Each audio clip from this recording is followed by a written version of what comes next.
80,000 Jolani लड़ाकों का double हमला। नेतन्याहू पर गिरा जुलानी बम। सीरिया में पुतिन का राजफाश। नेतन्याहू को भारी पड़ेगी ये जंग। ये तमाम सवालों का जवाब। नमस्कार, मैं हूं आपके साथ मनोराज सक्सेना। आज वीडियो में हम आपको देने वाले हैं। तो रूस और ईरान को पहले ही सीरिया से भगा चुके कमांडर जुलानी का अगला टारगेट अब इजराइल है।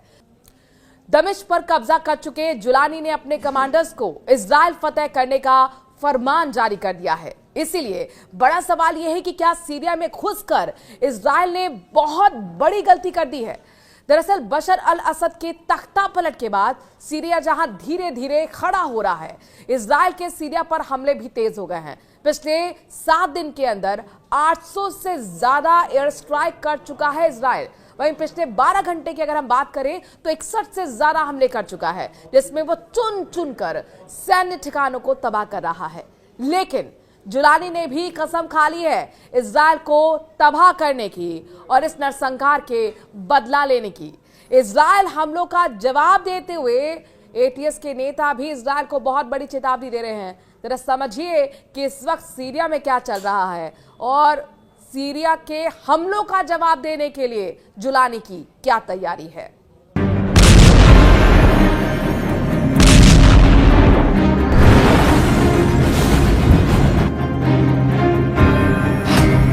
कमांडर जुलानी इजरायल पर बरसाएगा बम।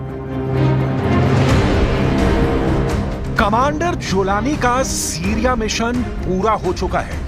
दमिश्क के चप्पे चप्पे पर जुलानी के लड़ाकों का कब्जा है, लेकिन दमिश्क से मात्र 10 किलोमीटर दूर ही देखिए इजरायल क्या कर रहा है।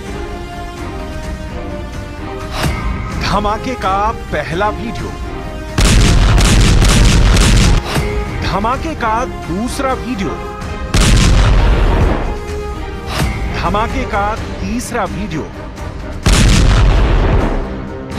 धमाके का चौथा वीडियो, धमाके का 5वां वीडियो। इजरायल के इन धमाकों ने कमांडर जुलानी की नींद उड़ा दी है। इसीलिए अब जुलानी ने बड़ा फैसला कर लिया है। फैसला इजरायली सेना के आगे झुकना नहीं, बल्कि उसे झुकाना है। सीरिया की 1 इंच पर भी इजरायल का कब्जा जुलानी को मंजूर नहीं है। इसीलिए कमांडर जुलानी ने अपने लड़ाकों को इजरायली सेना पर सीधे अटैक का फरमान जारी कर दिया है। असद सरकार के पतन के बाद ही इजरायल ने सीरिया में मौजूद सेना के कई ठिकानों को नस्तनाबूद करना शुरू कर दिया। ये कब तक चलेगा, ये दुनिया के किसी भी देश को नहीं मालूम, लेकिन अब ये साफ होने लगा है कि इजरायल के हमले से युद्ध और भड़क सकता है, क्योंकि कमांडर जुलानी को सीरिया में इजरायल की उपस्थिति कांटे की तरह चुभ रही है। इसीलिए जुलानी ने फरमान जारी किया है कि इजरायली सेना जहां भी दिखे उस पर हमला करो।